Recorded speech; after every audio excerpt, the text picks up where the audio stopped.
Greetings and salutations, everybody. Lord X here, coming at you again with another episode of the Glitched Out Gaming Report. We are back on schedule after the holiday of last week. Fairly good show this week, I think. We got some interesting news tidbits out there in the world.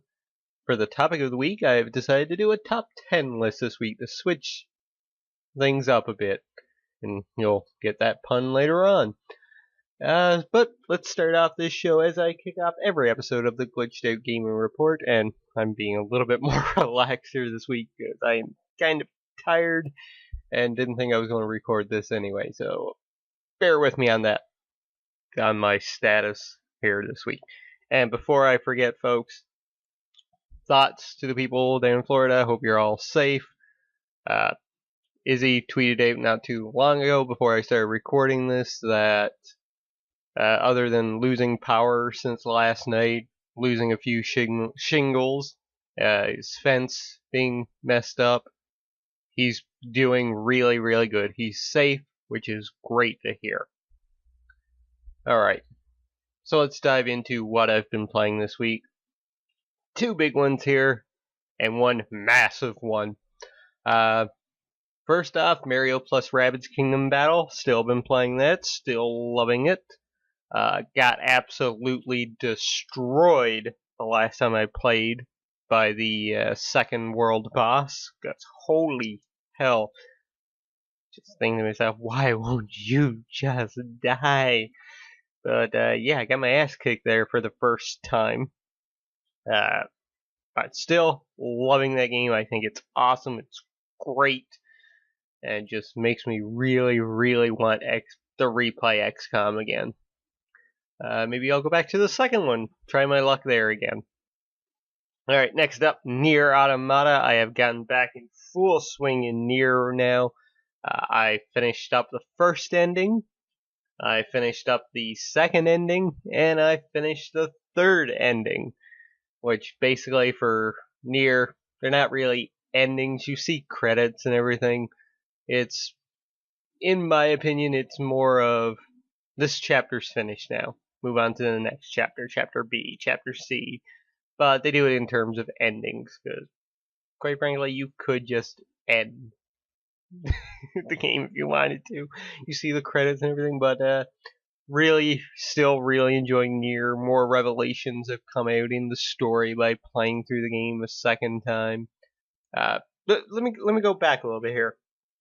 First time you play the game, you're playing as 2B. You're controlling her. You're seeing her point of view.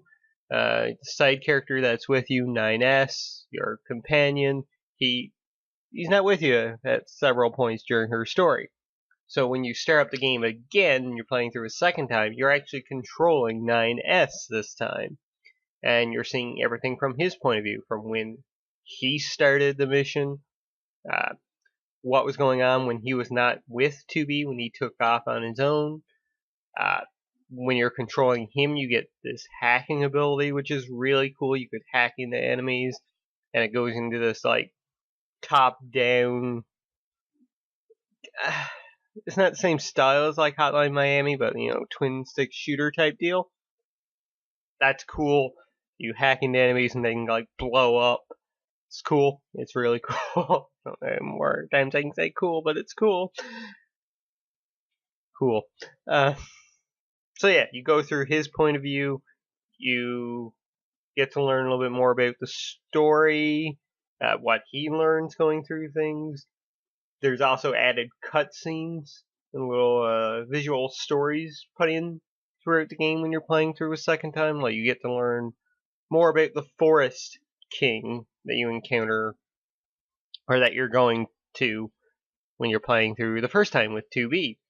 When you're playing with 9S, there's actually cutscenes that happen as you approach, and you learn how the Forest King came to be, what happened with him and his kingdom. It's really cool. It was awesome. I really enjoyed that. Third time through, when you start up the game the third time, you're seeing what comes next after you defeat the enemy at the end of endings A and B. Like, it goes into a new story, like the aftermath of that. So that's where I've gone through a little bit of that. Now I'm controlling somebody else in part D, I would assume. I had an option at the end of C. They do give you an option to choose a character path to go with. So I'm doing that now. It's great. It's absolutely great. I'm loving the story. The combat is so fucking good. Yeah. Alright, so that's the two big ones. Now for the massive one. I've been playing Knack 2, baby. Oh yeah. Because, well, so far so good. The new... over in New Zealand, Sony kind of screwed up a little bit, and Knack 2 was free to download for a little while. And I may or may not have created a New Zealand account and downloaded Knack 2. I've played through the first 2.25 levels of it, and I'm loving it. I'm absolutely loving it. They improved it so very much, in my opinion. The knackening is happening, folks.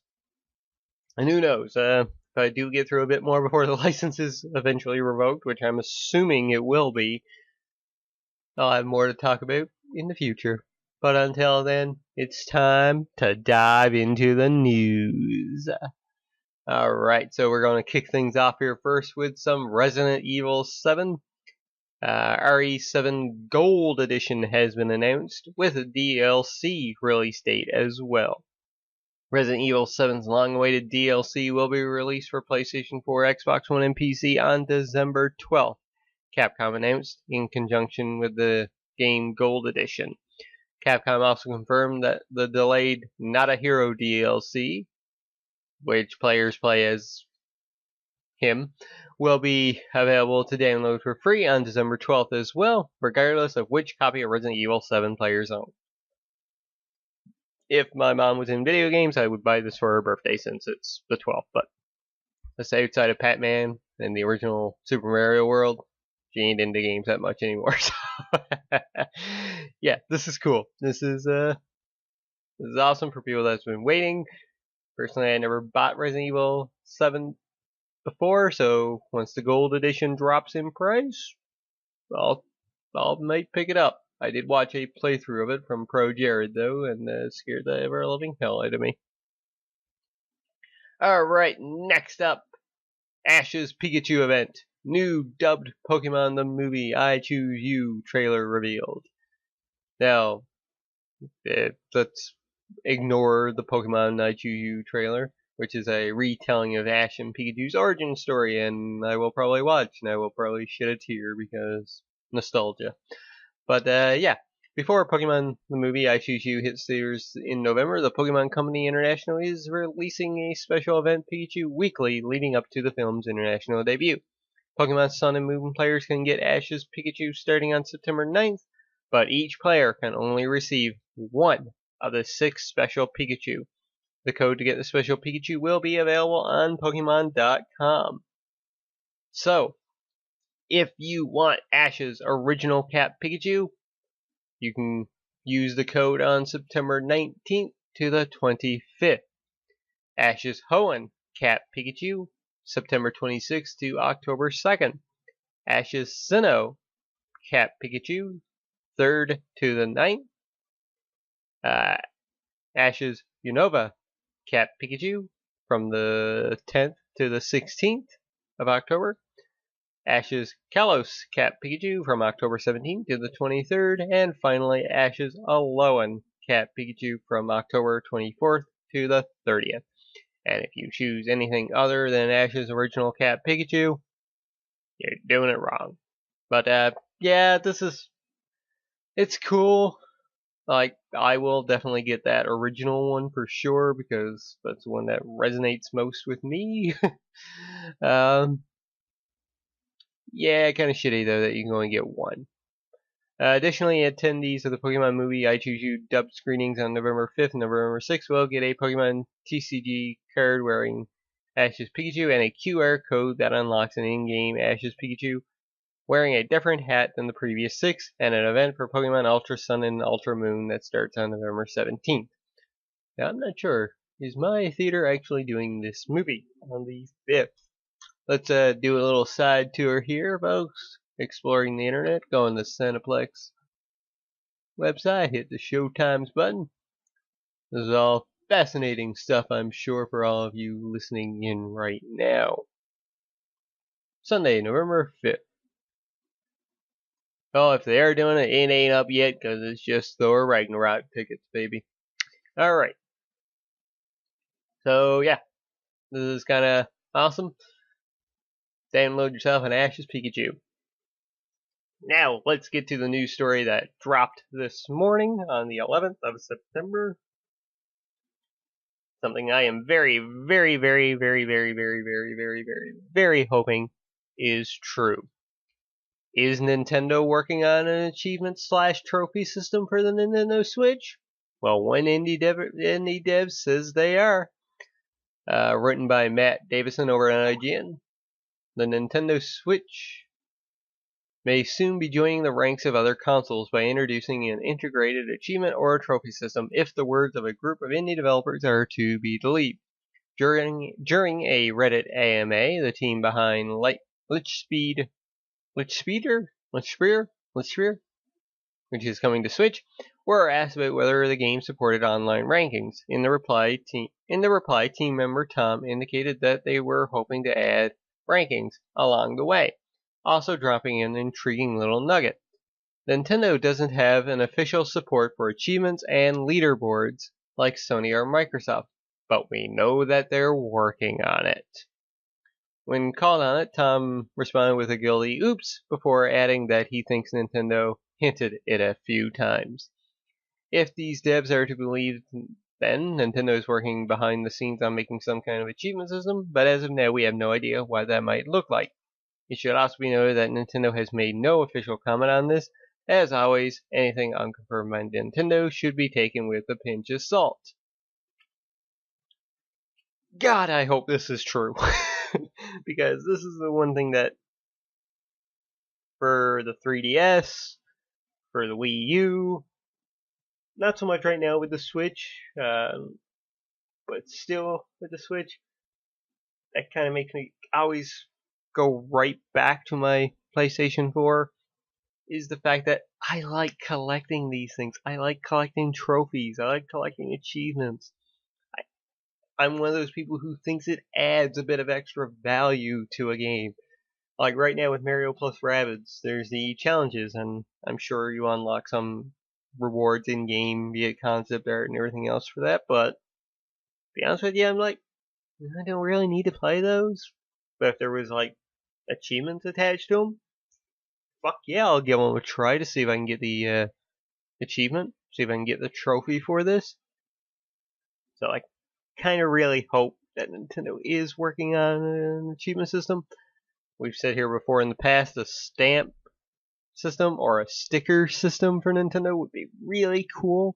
Like stamps, especially stamp collection, man, works so perfectly. So really hope that they're doing that.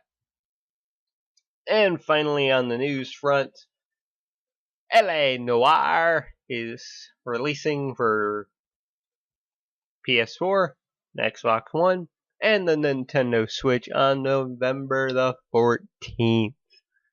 I really loved LA Noire back in the day. I got the Platinum Trophy into it. Fuck getting all the cars. I repeat that again. Fuck getting all the cars. Yeah, I really dug this game. I thought it was really cool. The motion capture back then was really good. It was kind of like one part GTA, another part visual novel, in a way. So yeah, I really dug this game. I'm really glad it's coming to PS4 and the Xbox One with updated textures, lighting, clouds, all the DLC. But I'm especially happy that it's coming to the Nintendo Switch. Now there is a Switch tax. It costs $10 more on there. So for us Canadians, it's I think $59.99 on the Switch, $49.99 on PS4 and Xbox One. They're adding in some kind of like new controls with the Joy-Cons, different force feedback. But yeah, this is still very cool. I think it's very, very cool. Man, I'm using cool a lot this morning. This is a sure sign that I'm really tired and kind of out of it this week, folks. I apologize. I need to look up a thesaurus before next week's episode.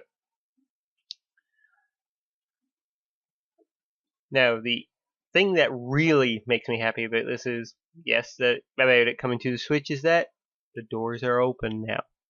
Like, Rockstar are pretty good with bringing their old content to new to platforms where they say like, oh, we can make a bunch of money off of this.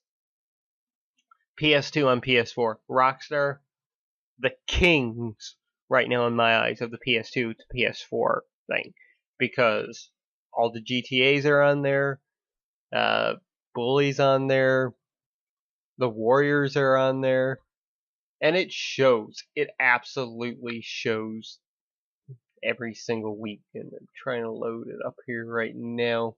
Forget it. But it shows. Like, they do that. Now they're putting L.A. Noire on the Switch. Fucking buy L.A. Noire on the Switch, people. If you own a Switch, buy it. Screw the Switch tax, as they call it. But pick this game up for the Nintendo Switch. Because if you do, it opens up the frickin' door to them bringing over other games. Which now leads me to my topic of the week this week. My top 10 games that I want ported to the Nintendo Switch. There is no transition music. So let's just continue onwards. So, I have comprised a list here of 10 games that I really wanted to Switch. Aside from the top 5 I definitely want. Yeah, I want all of these anyway. No specific order, I just ranked them as I thought of them from 10 to 1. So, number 10. This is definitely a number 10 though. Like, if I don't get it, I'm like not concerned. Red Dead Redemption. I'm not one of those people that's goo goo gaga head over heels in love with Red Dead Redemption. I thought the game was fine. It's, in my eyes, not the masterpiece that so many other people think of it as. I'm not like giddy and excited and over the moon for Red Dead Redemption 2 come the spring. If it got delayed again, not that concerned. I'm more of a GTA person in that regards, but I would like to see Red Dead come to the Switch. Because here's the deal. L.A. Noire can run on the Switch, Red Dead Redemption can run on the Switch, because the Switch is as powerful or a little bit more powerful than the PS3 360 gen was, so there's no reason that it couldn't run Red Dead Redemption, I assume. If it can run Skyrim, it can run Red Dead Redemption. There, said it. But this would be kind of awesome, like exploring the Wild West on the go. Yeah, Red Dead Redemption number 10. Number 9, Smash Brothers Wii U version. We definitely need that over onto the Switch. Adding the Inklings, I guess, as new playable characters. They should add in a couple more. But bring the Inklings over. That's the only ones I can think of. Maybe give people the Ice Climbers finally, because I know they've been wanting that for whatever reason. Yeah, number 9, Smash Brothers Wii U. Number 8, Catherine. Yeah. Let's get some adult themes up in the Switch here, folks. Catherine is an amazing, amazing game from the Persona team. The puzzle element was really great. The main gameplay of it, of course. Then you also got the visual novel side of it as well, where you're choosing your morality throughout the game. It's awesome. It is absolutely fantastic. And when they put it on the Switch, they should do a re-release of the collector's edition as well, which came in a pizza box and included a pair of boxers. Not kidding. Number 7, South Park: The Stick of Truth. And maybe The Fractured But Whole as well, but given how much stuff they've included in that one, maybe not. But yeah, the Stick of Truth I think should be added onto the Switch. Another game that I absolutely loved when it came out. I really want to pick up the Fractured Butthole, but I don't think I'll be able to day one. Still though, yeah, we need the Stick of Truth on the Switch. It needs a good turn-based RPG onto it, and South Park should be able to run on there, no trouble. Number 6, because I don't want to turn on my Wii U and I really want to finish this game, Tokyo Mirage Sessions hashtag FB, or however they pronounce the hashtag, star something. But yeah, Tokyo Mirage Sessions, the Persona Fire Emblem crossover game for the Wii U, needs a re-release on the Switch. Mostly because the Switch needs a Persona type game. Okay? Okay. Number 5, because I have not played this game enough. I've only played through it a couple times on PC, a couple times on PS3, and even on the Vita as well. But I want XCOM Enemy Unknown on the Switch. After playing Mario plus Rabbids so much now, it's like, damn, I want to play XCOM Enemy Unknown on the Switch now. Like, the Vita version's fine, it's a little bit janky at times, so having a version that could run as well as the PS3 version did on the go on a handheld would be really great. And that's the other thing I never spoke about when I talked about what I was playing this week. With the Switch, I've been playing it like a Vita, man. Like, 90% of the time, I'm playing in handheld mode and not on the TV. Like, I just find it so much better on a handheld. Alright. Yeah, my screensaver decided it was going to pop up and my screen's gone black. Yeah, here we go. Finally. Number 4. It was on PS3 and 360 to begin with. So, there's a cause that GTA 5 could run on the Switch. Not sure how they would want to do that though with the really adult themes in GTA, but you know, LA Noir is coming there. That did not shy away from adult themes. So yeah, GTA 5. Imagine GTA 5 on the Vita, portable. That's what I think of when I think of GTA 5 on the Switch. I think of playing Grand Theft Auto 5 on my way back home when I go home in the summertime. Yeah, GTA 5. Number 3. This was a game that I never gave much love to when it first came out, and that really disappoints me because I did enjoy the bit I did play of it, and I'd love to go back to it again. I kind of wish from time to time that they would put it out on PS4, but putting it on the Switch would be just as great. Fallout New Vegas. Yeah. Forget Fallout 4, forget Fallout 3, put New Vegas on the Switch. They'd be like, boom. And who knows, maybe a Fallout game is coming, because Bethesda apparently has teased that they have one more unannounced game coming this year. So, we're running out of time, and a Switch port would be just as tasty. Number 2, Bayonetta 1 and 2. Again, this falls under the category of I want to finish Bayonetta 2, but I don't want to turn on my Switch to do, my Wii U to do so. So yeah, I want Bayonetta 1 and 2 on the Switch. And number 1, again, falls in that kind of category. But I never actually started it. I really should, because I have a physical copy and I have a downloaded copy as well, and that's the wonderful 101. The superhero epic that came to the Wii U. One of Platinum Games' best, from what I've been told. So yeah, I want the wonderful 101 over on the Switch. Alright, and now I realize that I am missing. Here we go. Okay.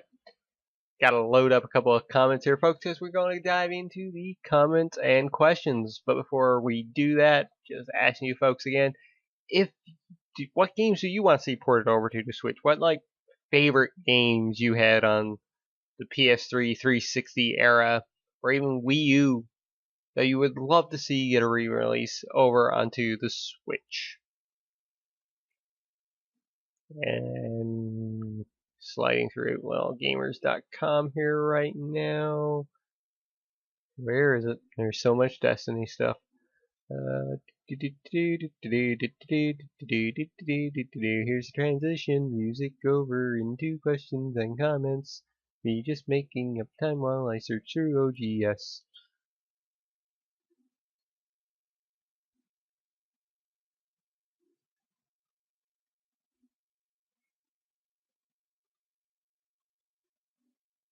Here we go.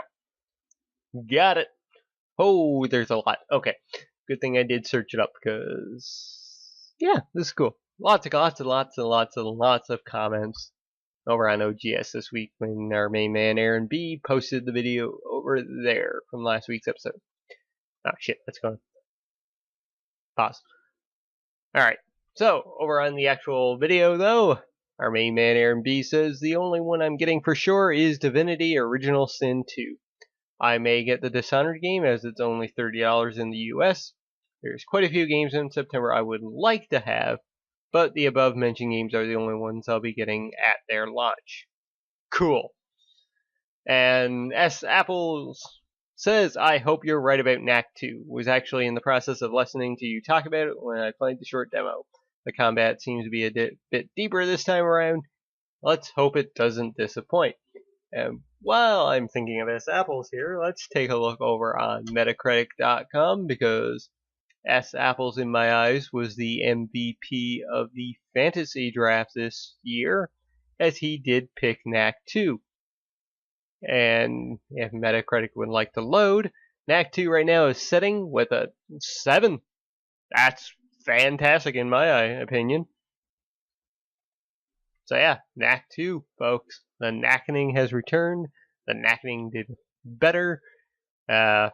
Push Square gave it an 8. We Got This Covered gave it an 8. And Game Over... stupid ads. And Game Over Online gave it a 9.5. Who the fuck is Game Over Online? Yeah, lots of good things for Knack. And as I said, I have been playing it and I've been enjoying it quite a bit. The Knack is back. Alright, now over on OGS, Aaron B asked, which games are you guys picking up?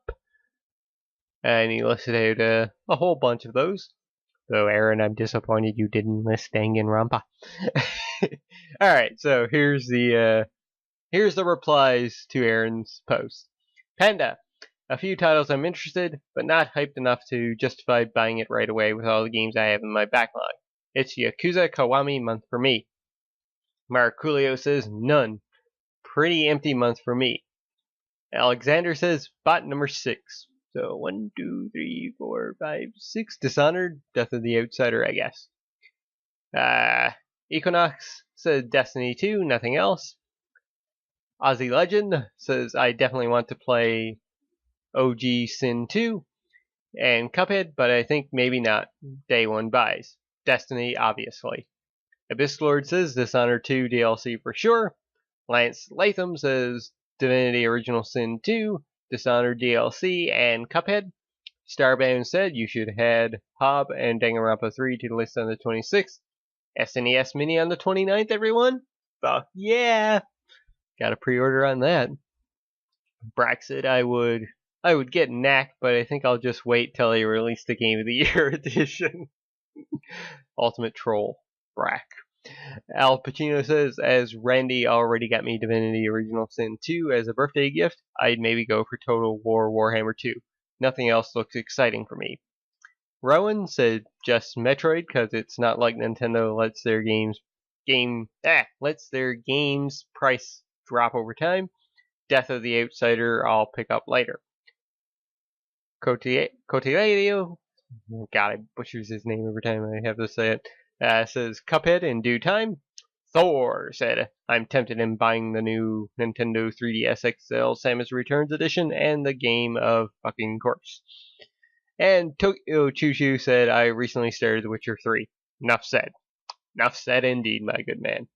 Alright, so that does it, folks, for the questions and comments this week. As per usual, thank you so very much for commenting. Thank you again, Aaron, for posting the video over on Outlaw Gamers Society, outlawgamers.com. You guys should check it out if you haven't. Great community.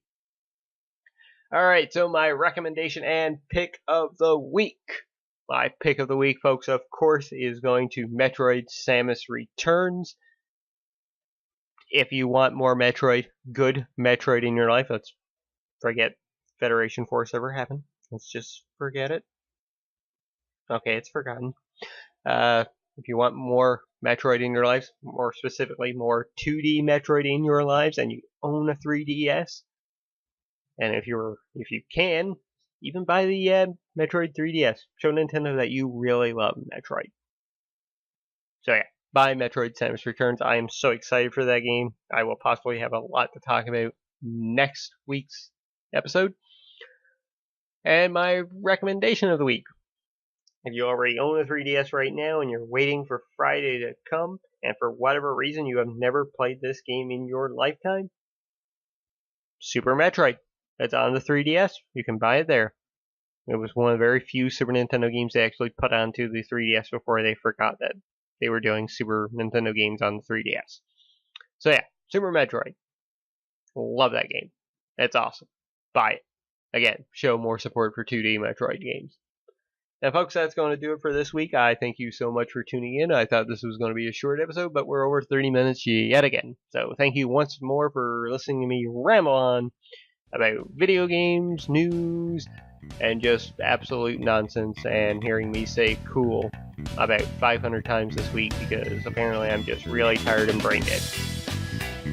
But until next time, I've been Lord X, you have been awesome, and I am glitching out.